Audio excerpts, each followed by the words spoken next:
Saudi Arabia has become the biggest victim.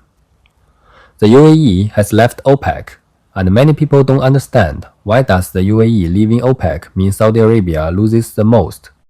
The root cause is that OPEC has never been a fair oil organization. It's been dominated by Saudi Arabia. When Saudi says increase oil production, all OPEC members have to increase together. When Saudi says cut production, OPEC cuts collectively. How much each country produces or cuts is decided solely by Saudi Arabia. Thanks to its leading role in OPEC, Saudi Arabia became the super decision maker for oil production among Arab states in the Middle East. If we think of OPEC as an oil village, Saudi is a village chief. Which household produces more or less oil is up to Saudi.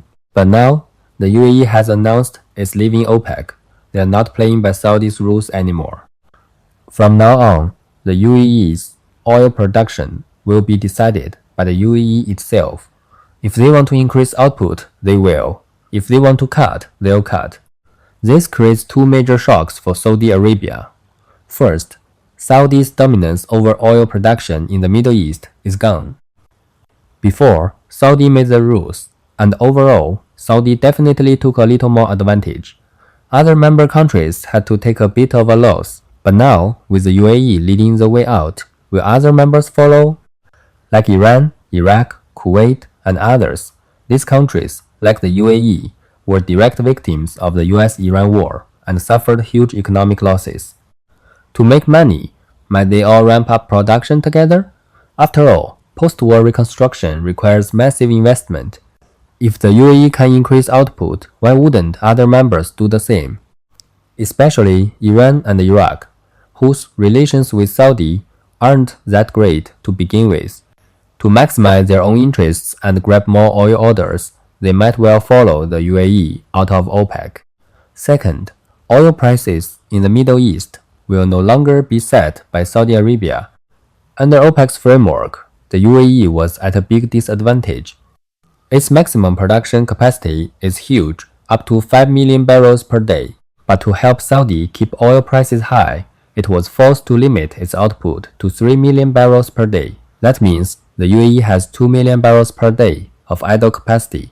If they activate that spare capacity, UAE daily output could quickly approach 5 million barrels. Before, the UAE was willing to cut production because international finance, high-end tourism, and shipping trade brought it enormous wealth. But now, the US-Iran war has cut off those revenue streams. If the UAE wants to rebuild after the war, if it wants to upgrade its infrastructure, it all depends on oil exports. Even Middle Eastern oil giants are short on cash now. Expanding oil exports is the fastest way to make money. But this also has a major downside. A big increase in oil production, with major producers undercutting each other, will keep international oil prices low. On the surface, Trump is thrilled about this.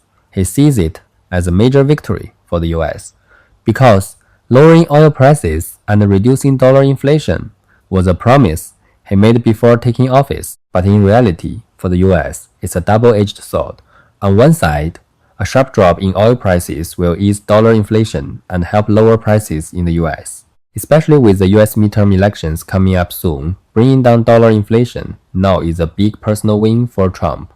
On the other side, the petrodollar system will face a major crisis. Why? Because before, under Saudi leadership, major oil-producing countries together accepted the petrodollar settlement system.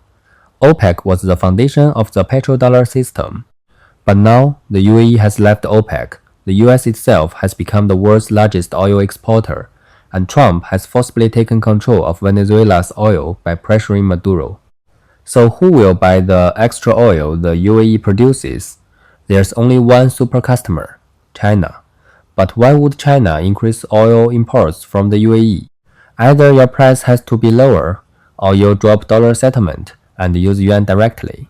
After leaving OPEC, it's possible the UAE might increase the use of yuan settlement to compete for China's oil orders. Once the yuan gets deeper into Middle East oil settlements, the breakdown of the petrodollar system will speed up. For China, this is a double win.